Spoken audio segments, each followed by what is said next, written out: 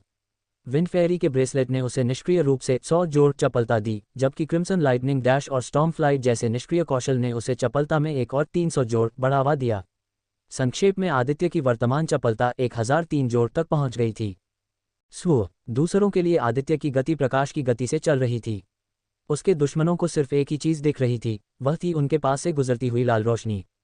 अभी आदित्य अपने 3 कौशलों को सक्रिय रखने के अलावा किसी अन्य कौशल का उपयोग नहीं कर रहा था या अपना मान बर्बाद नहीं कर रहा था। वह अपना मान 5वें क्रम के उत्परिवर्ती अग्नि चींटियों के लिए बचाकर रख रहा था, जिसके बारे में उसे लगता था कि वह जल्द या बाद में उन पर हमला करने वाली है। अगर वह लड़ाई में जल्दी ही अपना मान खत्म कर लेता है तो सभी की मौत हो जाएगी। तोड़ो बूम, आदित्य युद्ध के मैदान में भूत की तरह घूमता था। वह पागलों की तरह अपनी मिड 5 स्टार काली तलवार घुमाता था। हर सेकंड ड्रैगन सम्राट 220 से ज्यादा म्यूटेंट फायर चींटियों का वध कर रहा था। उसकी अत्यधिक चपलता ने उसे अगोचर, अप्रत्याशित और बेहद खतरनाक बना दिया था। डिंग, आपने एक शीर्ष 4 ऑर्डर उत्परिवर्ती अग्नि चींटी को मार दिया है। आपके अनुभव अंत भविष्य में उपयोग के लिए सहेजे गए हैं। डिंग, आपने एक शीर्ष 2 क्रम उत्परिवर्ती अग्नि चींटी को मार दिया है। आपके अनुभव अंत भविष्य में उपयोग के लिए सहेजे गए हैं। डिंग, आपने एक शुरुआती 4 ऑर्डर उत्परिवर्ती अग्नि चींटी को मार दिया है। आपके अनुभव अंत भविष्य में उपयोग के लिए सहेजे गए हैं। डिंग, आपने एक mid 3rd order mutant fire चींटी को मार दिया है। आपके अनुभव अंत भविष्य में उपयोग के लिए सहेजे गए हैं।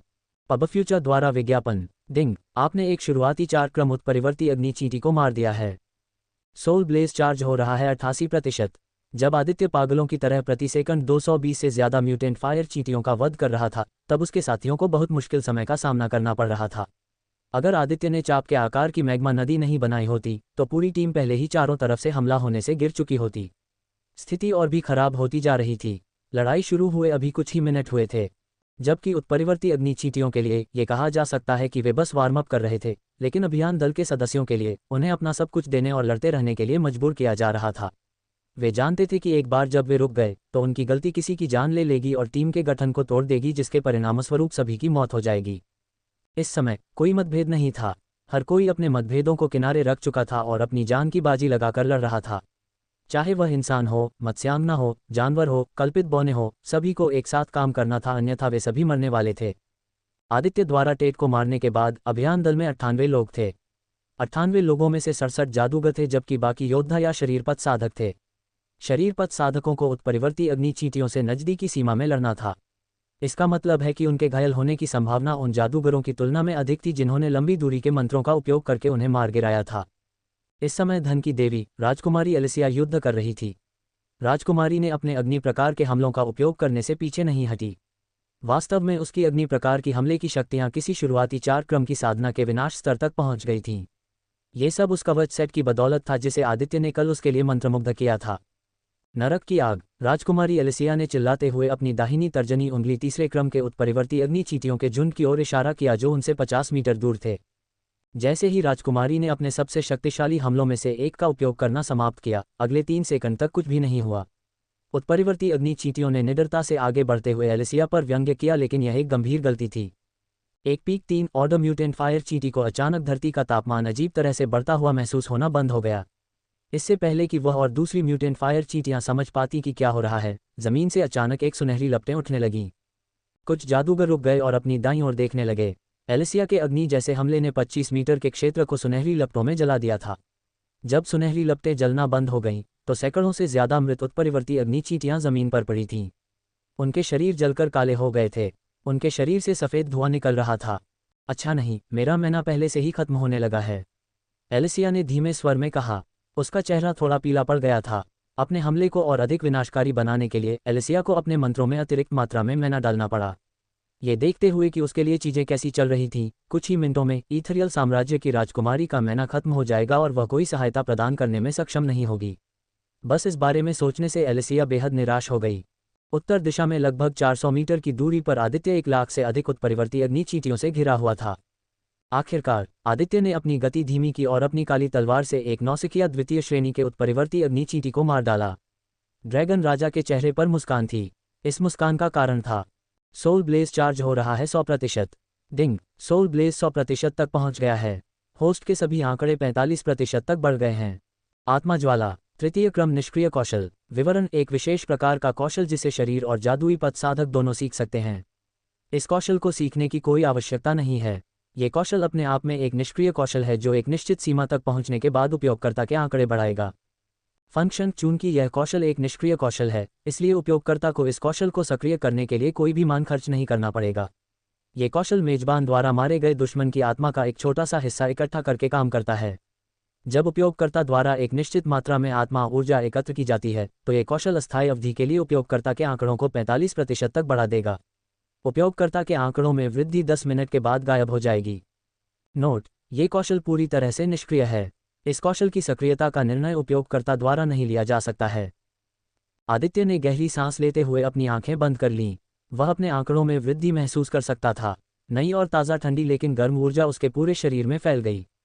अब समय आ गया है कि मैं अपने नए कौशलों में से एक का उपयोग करूं। आदित्य ने अपनी दाहिनी मुट्ठी में बड़ी मात्रा में मान इकट्ठा करते हुए अपनी दाहिनी मुट्ठी ऊपर उठाई। तूफान बुलाओ। योजक चिन्ह योजक चिन्ह योजक चिन्ह योजक चिन्ह योजक चिन्ह योजक चिन्ह योजक चिन्ह योजक चिन्ह योजक चिन्ह योजक चिन्ह योजक चिन्ह योजक चिन्ह योजक चिन्ह योजक चिन्ह योजक चिन्ह योजक चिन्ह। वास्तव में उन सभी को बहुत बहुत धन्यवाद जो बहुमूल्य गोल्डन टिकट के साथ समर्थन भेजते हैं। मुझे उम्मीद है कि हम इसे जारी रख सकते हैं। पबफ्यूचर द्वारा विज्ञापन। संपर्क: टॉस साइट मैप दान करें, मेनू दिखाओ। उपन्यास ऑनलाइन पूरा पढ़ें। उपन्यास बिन। उपन्यास ड्रैगन मोनार्क सिस्टम अध्याय 174। गुणप्रिय पाठकों, अधिक अध्यायों के अनुवाद में हमारी टीम की सहायता के लिए यहाँ दान करें। URL: dragon monarch system C174। पबफ्यूचर द्वारा विज्ञापन। आदित्य ने गहरी सांस लेते हुए अपनी आंखें बंद कर लीं। वह अपने आंकड़ों में वृद्धि महसूस कर सकता था। नई और ताज़ा ठंडी लेकिन गर्म ऊर्जा उसके पूरे शरीर में फैल गई। अब समय आ गया है कि मैं अपने नए कौशलों में से एक का उपयोग करूं। आदित्य ने अपनी दाहिनी मुट्ठी में बड़ी मात्रा में मान इकट्ठा करते हुए अपनी दाहिनी मुट्ठी ऊपर उठाई। तूफान बुलाओ। तूफान बुलाने वाला, तीसरा क्रम सहज कौशल। विवरण: उपयोगकर्ता जब चाहे तब तूफान बुला सकता है। फंक्शन 1: इस कौशल को सक्रिय करने के लिए यह 500 जोड़ मैना का उपभोग करेगा, जबकि इस कौशल को चालू रखने के लिए यह प्रति सेकंड 5 जोड़ मैना का उपभोग करेगा। तूफान जितना अधिक क्षेत्र कवर करेगा, उतना ही अधिक मैना प्रति सेकंड खपत करेगा। फंक्शन 2: उपयोगकर्ता स्वतंत्र रूप से तूफान बादलों में चलने वाली बिजली को नियंत्रित कर सकता है और अपने दुश्मनों पर हमला करने के लिए बिजली का उपयोग कर सकता है। अचानक हवा तेज हो गई। अधिकाधिक काले बादल नीले साफ आसमान को ढकने लगे। 10 सेकंड से भी कम समय में स्वर्गीय हेमलॉक जंगल का पूरा बाहरी क्षेत्र काले बादलों के कारण अंधेरा हो गया। एलिसिया, नूह, नोरा, सिल्वी और अन्य ने अपना सिर ऊपर उठाकर देखा। सभी उत्परिवर्ती अग्नि चींटियां भी 1 सेकंड के लिए रुक गईं। सभी ने देखा कि गहरे बादलों में तैरती लाल बिजली और भी तेज हो रही थी। धमाका! अचानक बिना किसी चेतावनी के बादलों से एक तेज लाल बिजली गिरी। ये लाल बिजली बहुत तेज थी। जब धूल जम गई तो सभी ने कुछ चौथे और तीसरे क्रम के उत्परिवर्ती अग्नि चींटियों के शव देखे। और बस, तूफान शुरू हो गया।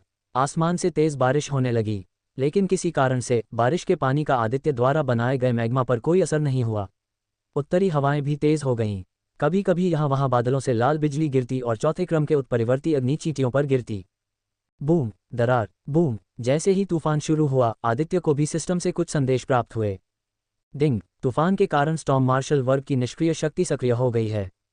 डिंग, मेजबान का मन 50% बढ़ गया है। डिंग, बिजली और हवा के प्रकार के हमलों की शक्ति 50% बढ़ गई है। डिंग, मेजबान की चपलता में 300 जोड़ निष्क्रिय वृद्धि हुई है। ये वह बढ़ावा था जो आदित्य को तूफान आने पर मिलता था। तीसरे क्रम पर पहुंचने के बाद आदित्य की तीनों कक्षाएं भी शक्तिशाली हो गई हैं। डिंग, निष्क्रिय कौशल तूफान उड़ान का दूसरा कार्य सक्रिय कर दिया गया है। डिंग, उपयोगकर्ता की चपलता 200 जोड़ बढ़ गई है। जब भी कोई चोटी 4 क्रम की शक्तिशाली उत्परिवर्ती अग्नि चींटी 20 मीटर के निशान को पार करती और अभियान दल पर हमला करने की कोशिश करती, तो बादलों से लाल बिजली की भयानक चमक उतरती और तुरंत उत्परिवर्ती अग्नि चींटियों को मार देती। यह आदित्य का बाकी सभी पर बोझ कम करने का तरीका था और यह भी सुनिश्चित करना था कि जब वह दूर हो तो सभी सुरक्षित रहें। आदित्य ने जल्दी से सिस्टम खोला और जांच की कि storm summon, crimson lightning dash, lightning armour, storm martial class और सोल ब्लेज स्किल्स के प्रभाव में उसके आंकड़े कितने बेहतर हुए हैं। तीसरे क्रम के साधक बनने के बाद से यह पहली बार था जब आदित्य को एक साथ इतने सारे कौशल इस्तेमाल करने पड़े। अंडरस्कोर शक्ति 361 45% वृद्धि 668। पबफ्यूचर द्वारा विज्ञापन। अंडरस्कोर गति 603 जोड़ 145% वृद्धि 2034। अंडरस्कोर सहनशक्ति 336 45% वृद्धि 487। अंडरस्कोर स्वास्थ्य 336 45% वृद्धि 487। अंडरस्कोर मान 3901 45% जोड़ 50% वृद्धि 7606। अंडरस्कोर निःशुल्क आंकड़े 0। ड्रैगन सम्राट ने गहरी सांस ली क्योंकि उसके शरीर के चारों ओर फैली लाल बिजली चमक उठी, मानो आदित्य की भावनाओं के साथ प्रतिध्वनित हो रही हो। आदित्य की चपलता और मन इस हद तक बढ़ गया है कि वह 5वें क्रम के साधक को बहुत आसानी से मार सकता है। स्वूश, अगले ही पल आदित्य फिर से गायब हो गया। इस बार आदित्य इतनी तेजी से आगे बढ़ा कि वह अपने दुश्मनों और अपने सहयोगियों की नज़रों में अदृश्य हो गया। मरने से पहले म्यूटेंट अग्नि चींटियों ने केवल एक चीज़ महसूस की, वह था हवा का एक तेज झोंका। बूम! नूह का चेहरा भी पीला पड़ने लगा था क्योंकि उसका मन तेजी से खत्म हो रहा था। उसे यकीन नहीं था कि वह इस दर पर कब तक टिक पाएगा। हफ हफ, भाई क्या तुम ठीक हो? एलिसिया ने चिंतित भाव से अपने भाई को देखा। नूह ने अपने चेहरे पर मुस्कान लाने की कोशिश की और अपनी बहन को असीम प्यार और दयालुता से देखा। मेरी प्यारी बहन, मैं जल्द ही मरने वाला नहीं हूँ। एलिसिया ने देखा कि नूह के बाएं कंधे पर एक गहरा घाव है।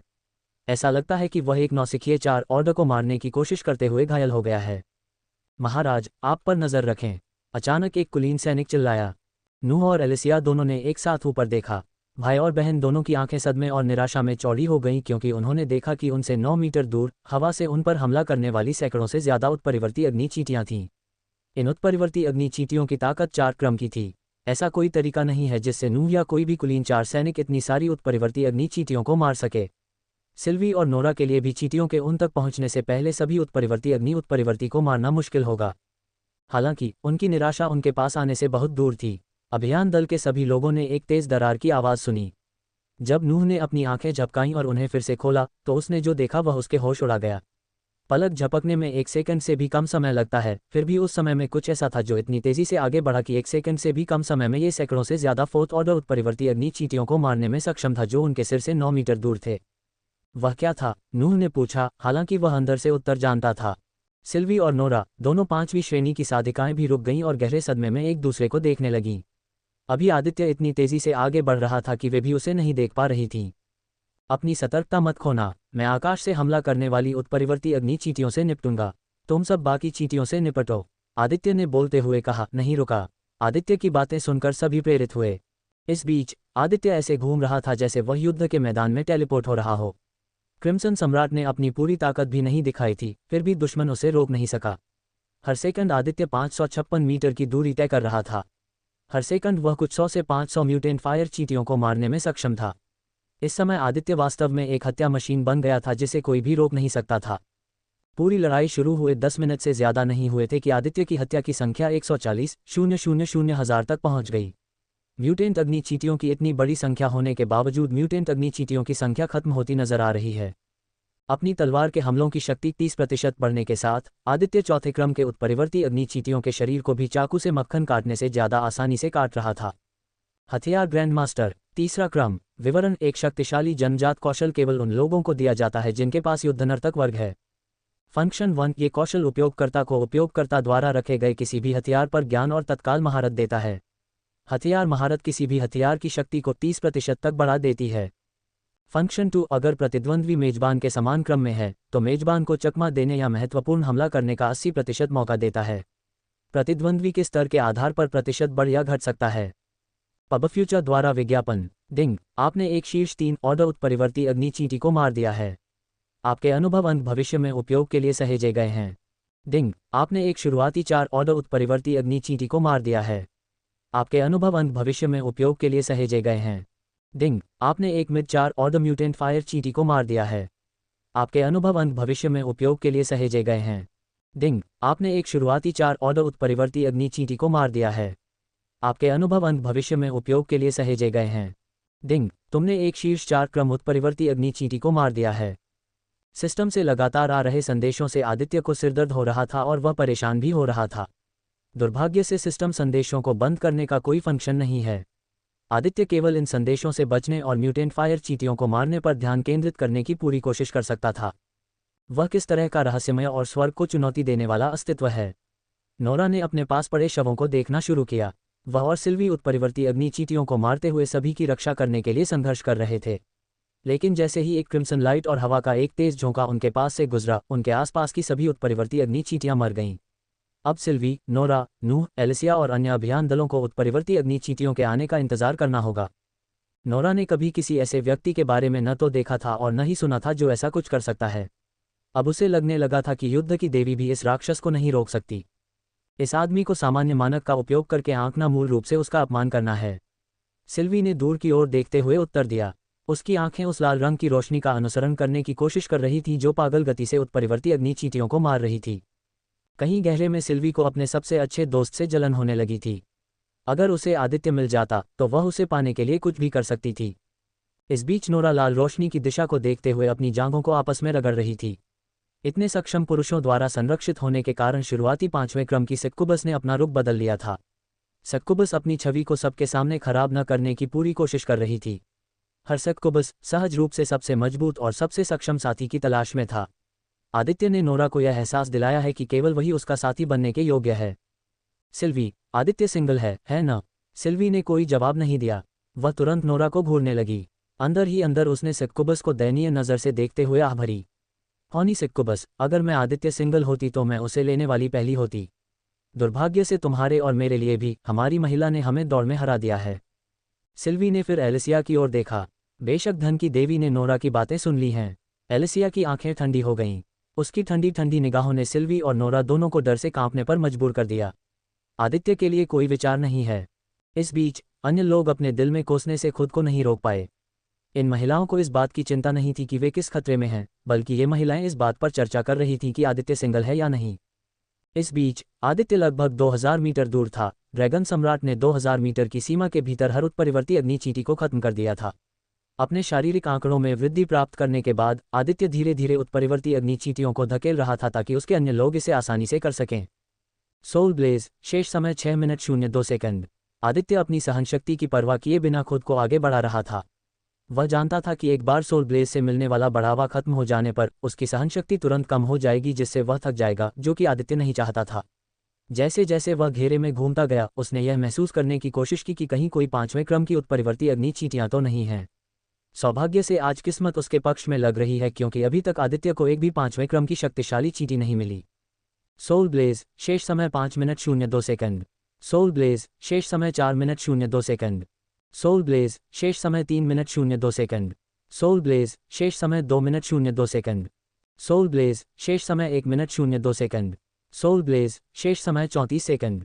धीरे धीरे लेकिन निश्चित रूप से 10 मिनट बीत गए और आत्मा की ज्वाला से मिलने वाला बढ़ावा खत्म होने वाला था। अब तक 10,000 मीटर के भीतर हर उत्परिवर्ती अग्नि चींटी को आदित्य ने मार डाला था। डिंग, मेजबान को सोल ब्लेज कौशल से प्राप्त आंकड़ों में निष्क्रिय वृद्धि अब समाप्त हो गई है। अचानक आदित्य की गति कम हो गई।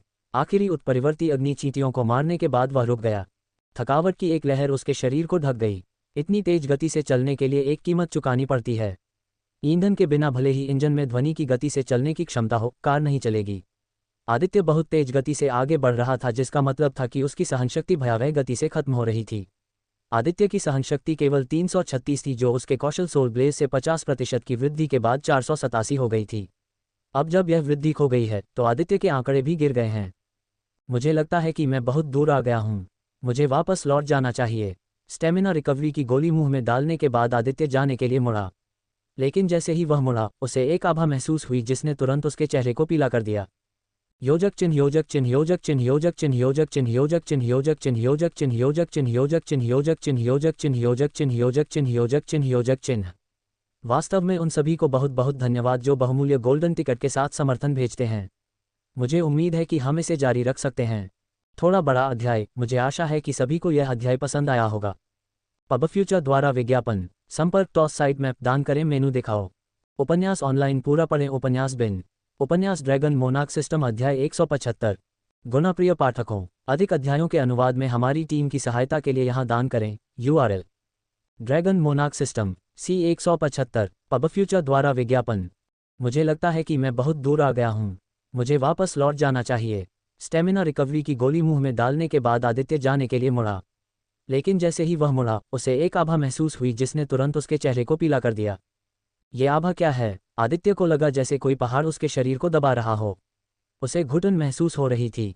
उसके लिए ठीक से सांस लेना भी मुश्किल हो रहा था। सौभाग्य से कुछ ही देर बाद आदित्य पर दबाव डालने वाली आभा गायब हो गई। ऐसा होते ही ड्रैगन किंग को खून की खांसी हुई और वह घुटनों के बल गिर पड़ा। खांसी? वह क्या था? आदित्य ने अपने मुंह के कोने से खून पोंछा। उसे यकीन नहीं था कि वह व्यक्ति या जादुई जानवर या शायद कुछ और था जो भी उस पर दबाव डाल रहा था। वह आदित्य के जीवन में अब तक सामना किए गए किसी भी प्रतिद्वंद्वी से कहीं ज्यादा शक्तिशाली था। मुझे वापस जाना चाहिए और सभी को जंगल से बाहर ले जाना चाहिए।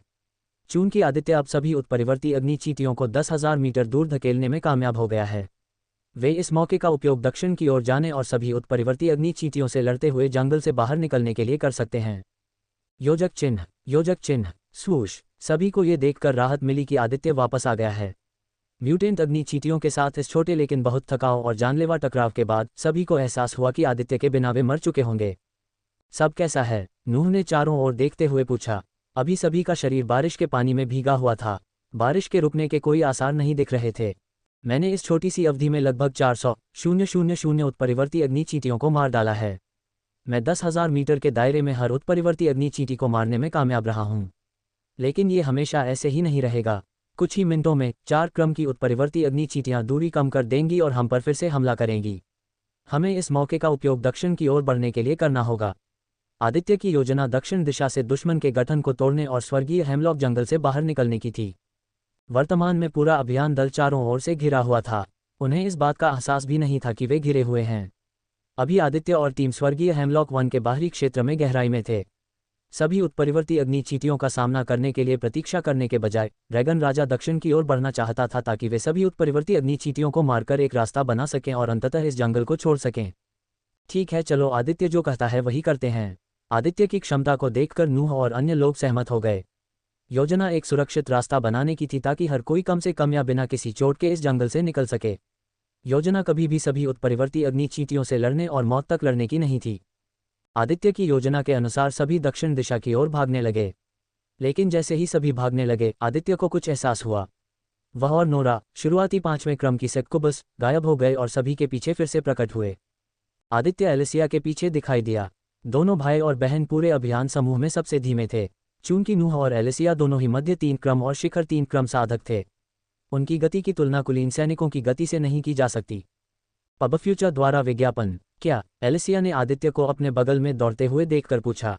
राजकुमारी का ध्यान जितना हो सके उतनी तेजी से भागने पर था। तुम जानती हो राजकुमारी, इस स्थिति में तुम्हारे लिए बेहतर होगा कि तुम अपने प्रेमी को तुम्हें उठाने दो। आदित्य ने मासूमियत से एलिसिया को देखा, लेकिन एलिसिया के लिए उसके शब्दों का एक अलग अर्थ था। आदित्य उसे बता रहा था कि वह दूसरों के साथ तालमेल बिठाने में बहुत धीमी है और अगर वह अपने प्रेमी को उसे उठाने नहीं देगी तो वह मर सकती है। तुम बस इस स्थिति का फायदा उठाना चाहते हो, है न? एलिसिया ने आदित्य को ठंडी नज़र से देखा। ड्रैगन किंग ने ऐसा दिखावा किया कि उसे उसकी नज़र नहीं दिख रही। उसने मासूमियत से मुस्कुराया और एलिसिया की ओर देखते हुए अपने दोनों हाथ फैला दिए।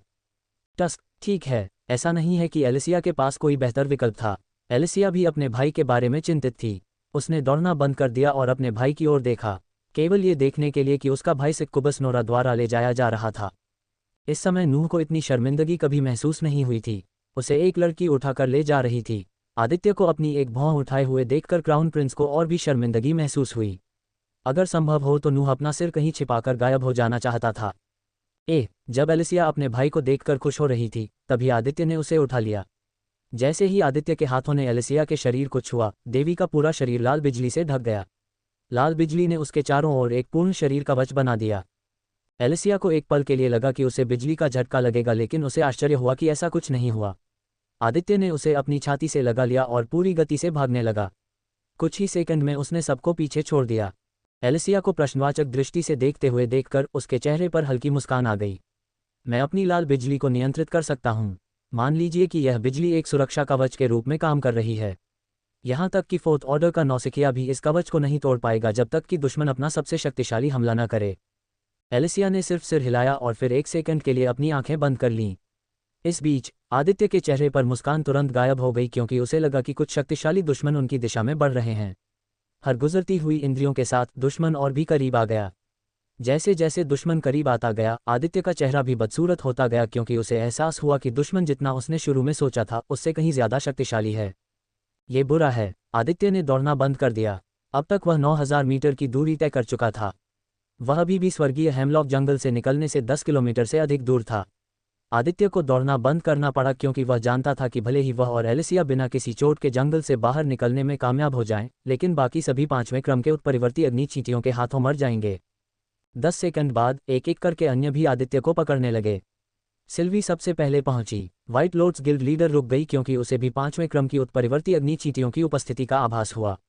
सिल्वी के बाद नोरा नोहा को अपनी बाहों में लेकर आए। सक्कुबस बहुत खुश दिख रही थी। नोहा को घूरते हुए उसके चेहरे पर मुस्कान थी। इस बीच नोहा बार बार अपने दिल में कोस रहा था। वह बेसब्री से चाहता था कि यह सब खत्म हो जाए। ऐसा लगता है कि हम कंपनी लेकर आए हैं। नोरा ने नूह को नीचे उतारा और उनके दाईं ओर देखा। पश्चिम दिशा से 3 मानव जैसे दिखने वाले उत्परिवर्ती अग्नि चींटियां उनकी दिशा में चल रही थीं। अजीब बात यह है कि तीनों मानव जैसे उत्परिवर्ती अग्नि चींटियां एक जैसी दिख रही थीं। आदित्य और सभी के लिए उनके बीच एक भी अंतर ढूंढ पाना असंभव था। तुम तीनों बिल्कुल एक निश्चित उत्परिवर्ती अग्नि चींटी की तरह दिखते हो जिसे मैंने परसों मारा था। सिल्वी की बातें सुनकर तीनों उत्परिवर्ती अग्नि चींटियों के चेहरे के भाव बदल गए। वे अब गुस्से में दिख रही थी लेकिन उनके मुंह से कोई शब्द नहीं निकल रहा था। के ये 3 उत्परिवर्ती चींटियां नहीं हैं जिनका तुम लोगों को सामना करना है। आदित्य ने एलिसिया को नीचे रखा और अपनी बाईं ओर मुड़ा, जहां उसे 4 अन्य समान दिखने वाली 5वीं क्रम की उत्परिवर्ती अग्नि चींटियां दिखाई दीं। स्थिति और भी खराब हो गई। सिल्वी और नोरा थोड़ी घबराई हुई दिखीं, हालांकि उन्होंने इसे न दिखाने की पूरी कोशिश की। खासकर सिल्वी जो चुपके से उस ट्रम्प कार्ड का इस्तेमाल करने की तैयारी कर रही थी जो महामहिम ने उसे दिया था। 7 उत्परिवर्ती अग्नि चींटियां बिल्कुल एक जैसी दिख रही थीं। उन सभी के सिर के ऊपर 2 लाल जोड़ी एंटीना थे। हाथ और पैर बड़े और तीखे पंजों में बदल गए थे। उन सभी की पुतलियां चमकीली लाल थीं। 5वें क्रम के सभी उत्परिवर्ती के बाल छोटे काले थे और उनके शरीर जानवरों की खाल से ढके हुए थे। उनकी गोरी त्वचा कीचड़ से ढकी हुई थी। पबफ्यूचर द्वारा विज्ञापन। बिना कुछ कहे सिल्वी और नोरा ने आदित्य की तरफ देखा। तीनों ने एक दूसरे को समझदारी भरी नज़रों से देखा और साथ ही सिर हिलाया जैसे कि उन्हें पता हो कि इस स्थिति में क्या करना है। जबकि नूह धीरे धीरे अपनी बहन के पास चला गया। वह अपनी बहन के लिए अपनी जान देने को तैयार था। जहां तक दूसरों की बात है, अभियान दल के बाकी सदस्य 4000 मीटर दूर थे। बस इतना था कि आदित्य, सिल्वी और नोरा की गति 4 क्रम के कुलीन सैनिकों की गति की तुलना में पूरी तरह से अलग स्तर पर थी। सभी उत्परिवर्ती अग्नि चींटियों ने आदित्य की ओर देखा। उसके शरीर पर लाल बिजली को देखकर वे सभी समझ गए कि यह आदित्य ही था जो इस तूफान के लिए जिम्मेदार था। क्या तुम्हें पता है कि तुम्हारी लाल बिजली से हमारी कितनी उत्परिवर्ती अग्नि चींटियां मर गईं?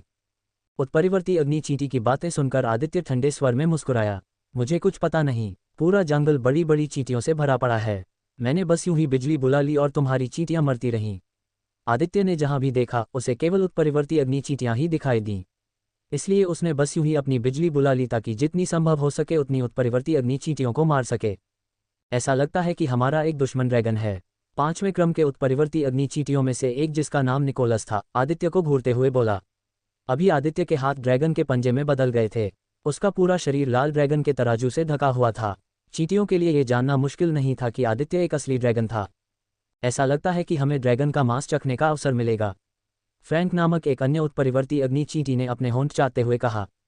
इसका उल्टा भी हो सकता है। आदित्य के वश में होकर ऐसा कहते ही आकाश से 7 कौंधती हुई लाल बिजली गिरी। टकराना। बिजली के हमले इतने तेज थे कि 5वें क्रम की कोई भी उत्परिवर्ती अग्नि चींटियां इससे बच नहीं पाईं। क्रिम्सन बिजली की चपेट में आने के बाद उत्परिवर्ती अग्नि चींटियां दर्दनाक रूप से जमीन पर पड़ी थीं। यह अपेक्षित था क्योंकि उनके वर्ग के तूफान मार्शल ने तूफान आने पर बिजली के हमलों की शक्ति को 50% तक बढ़ा दिया था। इस स्थिति का फायदा उठाते हुए नोरा और सिल्वी ने पास की म्यूटेंट फायर चींटियों पर हमला कर दिया। सिल्वी ने निकोलस नामक म्यूटेंट फायर चींटी पर हमला किया जबकि नोरा ने फ्रैंक नामक म्यूटेंट फायर चींटी पर हमला किया। स्वूश। एलिसिया की चिंतित आंखों के सामने आदित्य भी गायब हो गया। आदित्य की गति सिल्वी या किसी भी 5वें क्रम की उत्परिवर्ती अग्नि चींटियों से भी अधिक थी। भले ही सोल ब्लेज से उसे जो 45% बूस्ट मिला था वह निष्क्रिय हो गया है, आदित्य की वर्तमान गति 5वें क्रम की उत्परिवर्ती चींटियों से मुकाबला करने के लिए पर्याप्त से अधिक थी। चपलता। 1103। ये जानते हुए कि दुश्मन उन पर हमला कर रहा है, सभी उत्परिवर्ती अग्नि चींटियां दर्द महसूस करने के बावजूद उठ खड़ी हुईं। जबकि निकोलस और फ्रैंक 2 5वें क्रम की साधक महिलाओं से निपटने के लिए गए, अन्य 5 ने आदित्य पर अचानक हुए हमले का बदला लेने के इरादे से गुस्से से हमला किया। झनकार। लुइस नामक उत्परिवर्ती चींटी ने अपने पंजे से आदित्य के दिल को छेदने की कोशिश की। आदित्य ने अपनी काली तलवार से उसके हमले को आसानी से रोक दिया। जिमी नामक एक और 5वें क्रम की मानव जैसी चींटी ने आदित्य पर पीछे से हमला करने का मौका लिया। जिमी खुद को मुस्कुराने से नहीं रोक पाया क्योंकि उसने देखा कि उसका तेज लाल पंजा आदित्य की पीठ को छेदने से बस कुछ इंच की दूरी पर था। हालांकि उसी क्षण अप्रत्याशित रूप से जिमी को चौंकाते हुए उसके शरीर पर लाल बिजली का एक बोल्ट गिरा। बूम! जिमी को क्रिम्सन लाइटनिंग बोल्ट ने उड़ा दिया। ये देखकर उसके बाकी 3 भाई डिलन, इवांस और एरिक चौंक गए। अब तक Dylan, Evans, Eric, Jimmy, Luis को आदित्य की क्षमताओं के बारे में बेहतर समझ हो गई थी। ये ड्रैगन क्रिम्सन लाइटनिंग को स्वतंत्र रूप से नियंत्रित करने में सक्षम था। इतना ही नहीं, क्रिम्सन लाइटनिंग इतनी तेज दिखाई दे रही थी कि उनमें से कोई भी हमले को चकमा देने के लिए समय पर नहीं पहुंच पाया। इस बीच आदित्य ने लुइस के चेहरे पर आए आश्चर्य को अनदेखा कर दिया। वह तेजी से आगे बढ़ा और लुइस के पेट पर जोरदार लात मारी, जिससे म्यूटेंट चींटी भी अपने दूसरे भाई की तरह उड़ गई। योजक चिन्ह, योजक चिन्ह, योजक चिन्ह, योजक चिन्ह, योजक चिन्ह, योजक चिन्ह, योजक चिन्ह, योजक चिन्ह, योजक चिन्ह, योजक चिन्ह, योजक चिन्ह, योजक चिन्ह, योजक चिन्ह, योजक चिन्ह, योजक चिन्ह, योजक चिन्ह। वास्तव में उन सभी को बहुत बहुत धन्यवाद जो बहुमूल्य गोल्डन टिकट के साथ समर्थन भेजते हैं। मुझे उम्मीद है कि हम इसे जारी रख सकते हैं। आशा है आप सभी को यह अध्याय पसंद आया होगा। पब फ्यूचर द्वारा विज्ञापन। संपर्क टॉस साइट मैप दान करें, मेनू दिखाओ। उपन्यास ऑनलाइन पूरा पढ़ें। उपन्यास बिन। उपन्यास ड्रैगन मोनार्क सिस्टम अध्याय 176। गुना प्रिय पाठकों, अधिक अध्यायों के अनुवाद में हमारी टीम की सहायता के लिए यहाँ दान करें। URL dragon monarch system C176। Pub future द्वारा विज्ञापन। मरो! ये देखकर कि उसके दोनों भाई इस ड्रैगन द्वारा उड़ा दिए गए हैं, डिलियन ने सर्पिल ज्वाला की एक लहर बनाई और उसे आदित्य पर फेंक दिया। ज्वाला को देखकर आदित्य ने एक मुट्ठी के आकार का लाल ज्वाला गोला बनाया और उसे डिलियन की दिशा में फेंक दिया। एरिक और इवांस आदित्य का मजाक उड़ाने वाले थे कि इतने बड़े विनाशकारी ज्वाला हमले के सामने वह सिर्फ इसी तरह का हमला क्यों कर रहा है। लेकिन जैसे ही क्रिम्सन लॉ ने पीली लॉ की सर्पिल लहर को मारा, क्रिम्सन लॉ अचानक फैल गई और पूरी पीली लॉ को निगल गई। उत्परिवर्ती चींटियों की आंखों में ऐसा लग रहा था जैसे क्रिम्सन लॉ ने पीली लॉ को क्रिम्सन लॉ में बदल दिया हो। बूम! एक बहुत बड़ा विस्फोट हुआ। अभियान दल जो अभी भी 3000 मीटर दूर था, उसने भी विस्फोट की आवाज़ सुनी। डिलन, एरिक और इवांस गहरे सदमे में विस्फोट को देख रहे थे। स्वूश! डिलन, एरिक और इवान की गर्दन अकड़ गई क्योंकि उन्हें लगा कि उनके पीछे कुछ खतरनाक है। इससे पहले कि एरिक मुड़ पाता, एक तलवार ने उसकी गर्दन काट दी और तुरंत उसकी मौत हो गई। एरिक ने खुद को हवा में उड़ता हुआ पाया, जिससे वह भ्रमित हो गया। लेकिन जब उसने देखा कि एक काली तलवार उसके अन्य भाइयों के सिर काट रही है तो उसके सारे संदेह दूर हो गए। एरिक के बाद डिलन और इवान के सिर भी काट दिए गए। मरने से पहले उत्परिवर्ती चींटियों डिलन, एरिक और इवांस ने जो आखिरी चीज देखी वह उस व्यक्ति का ठंडा चेहरा था जिसने उन्हें मार डाला था। डिंग! आपने एक शुरुआती 5वें क्रम के उत्परिवर्ती अग्नि चींटी को मार दिया है। आपके अनुभव अंत भविष्य में उपयोग के लिए सहेजे गए हैं। डिंग! आपने एक शुरुआती 5वें क्रम के उत्परिवर्ती अग्नि चींटी को मार दिया है। आपके अनुभव अंत भविष्य में उपयोग के लिए सहेजे गए हैं। डिंग! आपने एक शुरुआती 5वें क्रम के उत्परिवर्ती अग्नि चींटी को मार दिया है। आपके अनुभव अंत भविष्य में उपयोग के लिए सहेजे गए हैं। डिंग! Soul blaze 19.1%। जैसा कि अपेक्षित था, मेरी कक्षाओं को तीसरे क्रम में अपग्रेड किए जाने के बाद मेरी आक्रमणकारी शक्तियां भी बढ़ गईं। हथियार ग्रैंड मास्टर, तीसरा क्रम। विवरण: एक शक्तिशाली जन्मजात कौशल केवल उन लोगों को दिया जाता है जिनके पास युद्धनर्तक वर्ग है। फंक्शन 1, ये कौशल उपयोगकर्ता को उपयोगकर्ता द्वारा रखे गए किसी भी हथियार पर ज्ञान और तत्काल महारत देता है। हथियार महारत किसी भी हथियार की शक्ति को 30% तक बढ़ा देती है। फंक्शन 2, अगर प्रतिद्वंद्वी मेजबान के समान क्रम में है तो मेजबान को चकमा देने या महत्वपूर्ण हमला करने का 80% मौका देता है। प्रतिद्वंद्वी के स्तर के आधार पर प्रतिशत बढ़ या घट सकता है। स्वूश! इस बीच नोआ और एलिसिया उत्परिवर्ती अग्नि चींटियों के सिरहीन शवों को देखकर राहत महसूस करते हुए मुस्कुराए बिना नहीं रह सके। योजक चिन्ह, योजक चिन्ह। पब फ्यूचर द्वारा विज्ञापन। सिल्वी और नोरा के बीच कड़ी टक्कर चल रही थी। सिल्वी को पता चला कि उसका प्रतिद्वंद्वी 5वें क्रम की उत्परिवर्ती चींटी से भी ज्यादा शक्तिशाली था जिसे उसने दूसरे दिन मारा था। जहां तक सक्कुबस नोरा की बात है तो फ्रैंक नामक उत्परिवर्ती चींटी पर कोई भी आकर्षक कौशल काम नहीं आया, जिससे वह थोड़ी निराश हो गई। ये बताना मुश्किल था कि कौन जीतने वाला है। इस बीच आदित्य जिमी नामक उत्परिवर्ती अग्नि चींटी के सामने आ गया जिसने उस पर पीछे से हमला करने की कोशिश की। एक शक्तिशाली लाल बिजली के बोल्ट से मारा जाने के बाद जिमी 500 मीटर से अधिक दूर उड़ गया। ये कमीना! जिमी गुस्से में खड़ा हो गया। उसे उम्मीद नहीं थी कि जब उसका हमला आदित्य पर होने वाला था तभी क्रिम्सन लाइटनिंग बोल्ट उसे मार देगा।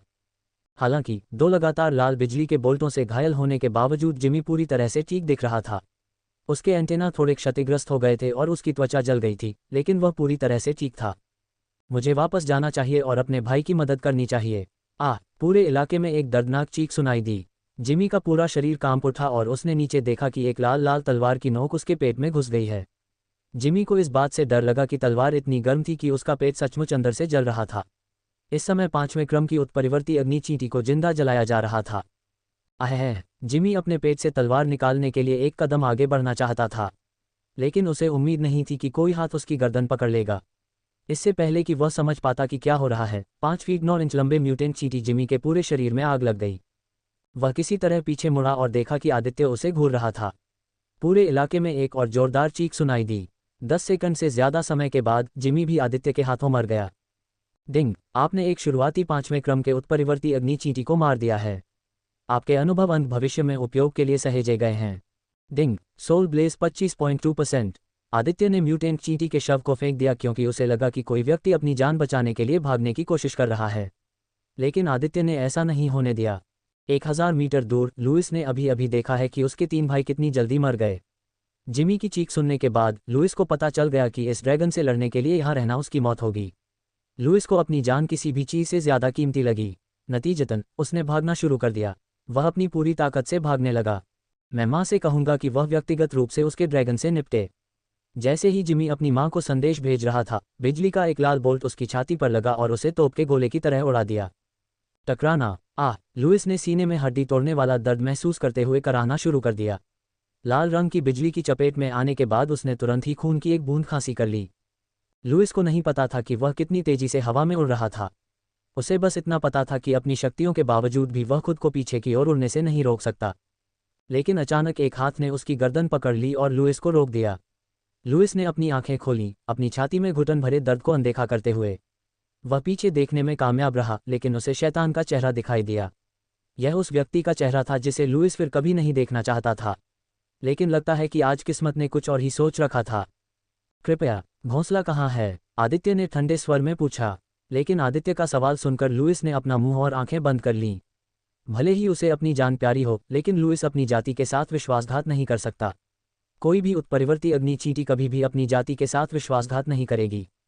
सांस, ऐसा लगता है कि मैंने केवल अपना समय बर्बाद किया। आदित्य ने लुइस का जीवन समाप्त करने से पहले अपना सिर हिलाया। डिंग, आपने एक शुरुआती 5वें क्रम के उत्परिवर्ती अग्नि चींटी को मार दिया है। आपके अनुभव अंत भविष्य में उपयोग के लिए सहेजे गए हैं। पब फ्यूचर द्वारा विज्ञापन। डिंग, सोल ब्लेज 31.3%। योजक चिन्ह। डिंग, आपने एक शुरुआती 5वें क्रम के उत्परिवर्ती अग्नि चींटी को मार दिया है। आपके अनुभव अंत भविष्य में उपयोग के लिए सहेजे गए हैं। डिंग, आपने एक शुरुआती 5वें क्रम के उत्परिवर्ती अग्नि चींटी को मार दिया है। आपके अनुभव अंत भविष्य में उपयोग के लिए सहेजे गए हैं। Ding, soul Blaze 43.5%। यहाँ क्या हुआ? जब तक आदित्य ने सभी 5वें क्रम के उत्परिवर्ती अग्नि चींटियों को मारना समाप्त किया, तब तक सभी विशिष्ट सैनिक आ चुके थे और उन्होंने उत्परिवर्ती अग्नि चींटियों के मृत शरीरों को देखा। लंबी कहानी संक्षेप में, हमने 7 5वें क्रम की उत्परिवर्ती अग्नि चींटियों को मार डाला। आदित्य जिस तरह से कह रहा था, उससे दूसरों को लगा कि 5वें क्रम की शक्ति उसकी नज़र में इतनी बड़ी बात नहीं थी। इससे सिल्वी, नोरा, एलिसिया और नूह आदित्य की शक्ति का स्तर भी पता चला। वह पूरी तरह से अलग स्तर पर था। बिना ज्यादा खर्च किए वह सिल्वी और नोरा की मदद करने से पहले 5वें क्रम की उत्परिवर्ती चींटियों को खत्म करने में सक्षम था। हम का प्रयोग मत करो, तुमने अकेले ही 7 5वें क्रम के उत्परिवर्ती अग्नि चींटियों को मार डाला। सिल्वी के शब्दों को सुनकर सभी की आंखें आश्चर्य से चौड़ी हो गईं। सबके देखते देखते आदित्य बेशर्मी से एलिसिया के पास गया और उसे अपनी बाहों में उठा लिया। एलिसिया का चेहरा चमक उठा। उसने आदित्य को घूर कर देखा, जिसे उसने नज़रअंदाज कर दिया। चलो चलते हैं, हमारे पास ज्यादा समय नहीं है। सभी ने सिर हिलाया। इस बार आदित्य, सिल्वी और नोरा अपनी सबसे तेज गति से नहीं चले। पूरा अभियान दल एक साथ रहा। आदित्य, सिल्वी और नोरा ने अपनी चपलता कम कर दी ताकि वे कुलीन सैनिकों की गति से मेल खा सकें। नूह सिर्फ कड़वी मुस्कान के साथ मुस्कुरा रहा था क्योंकि उसे एक सुकुबस द्वारा एक लड़की की तरह उठाया जा रहा था। वह अपने दिल में प्रार्थना कर रहा था कि यह सब जल्द से जल्द खत्म हो जाए। समूह ने 3500 मीटर की दूरी तय की, इससे पहले कि उन्होंने दक्षिण से उत्परिवर्ती अग्नि चींटियों के एक झुंड को अपनी ओर आते देखा। हर कोई, अगर हम इन सभी उत्परिवर्ती अग्नि चींटियों को मारने में कामयाब हो जाते हैं, तो हम इस जंगल को छोड़ने में सक्षम होंगे। इस लड़ाई में अपना सब कुछ दे दो।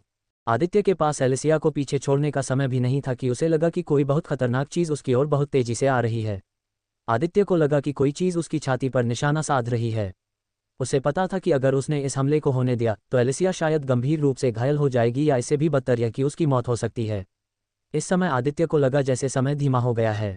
उसे लगा कि हमला उसकी ओर अकल्पनीय गति से आ रहा है। आदित्य की मौजूदा चपलता हमले को चकमा देने के लिए पर्याप्त नहीं थी। अरे यार, ड्रैगन राजा ने अपने दांत पीसते हुए अपने शरीर को जितना हो सके उतनी तेजी से हिलाने की कोशिश की ताकि हमला एलिसिया को लगने से बच सके। आखिरी क्षण में आदित्य अपने दाहिने ड्रैगन पंख से एलिसिया को ढकने में कामयाब हो गया। टकराना। आदित्य और एलिसिया तोप के गोले से भी तेज उड़ गए।